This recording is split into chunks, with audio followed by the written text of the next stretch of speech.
الحمد لله والصلاة والسلام على رسول الله أما بعد.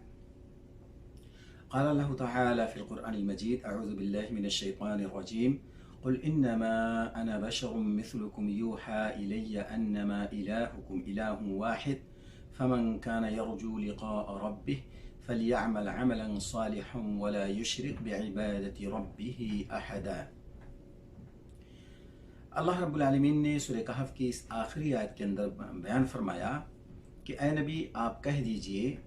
کہ میں تو تمہاری ہی طرح ایک انسان ہوں، ہاں میری طرف وحی کی جاتی ہے اس بات کی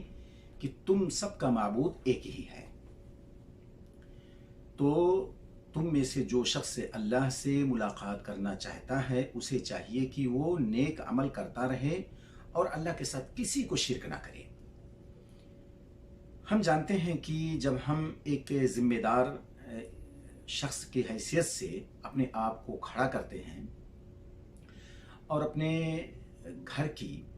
ذمہ داری کا جب ہمیں احساس ہوتا ہے، اپنے بال بچوں کی پرورش، ان کی تربیت، ان کی تعلیم کا جب ایک بوجھ ہمارے سر پہ ہوتا ہے تو ہم اپنے آپ کو کھڑا کرنے کی کوشش کرتے ہیں۔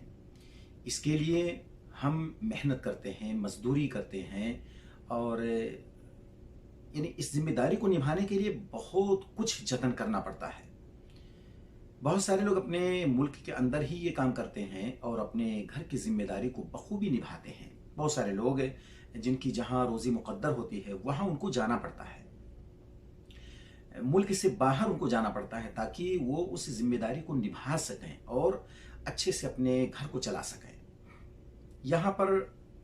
گھر سے باہر ہم پڑے ہیں تو ہمارے اوپر یہ فرض ہے اور ہم اس کو اپنا فرض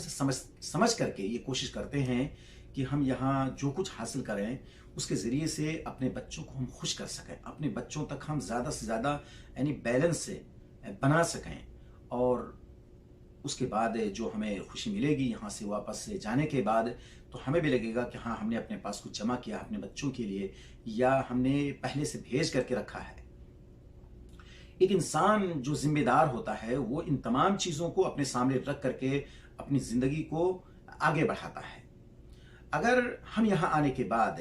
یا اپنے ملک میں جو ہم ذمہ داری ہمیں ملی ہے اس کو ہم نہ نبھائیں تو بچوں کے پاس آنے میں شرم محسوس ہوگی، گھر میں آنے کے بعد ہم سر اٹھا نہیں سکیں گے، نہ تو اپنی بیوی کے پاس نہ اپنے بچوں کے پاس۔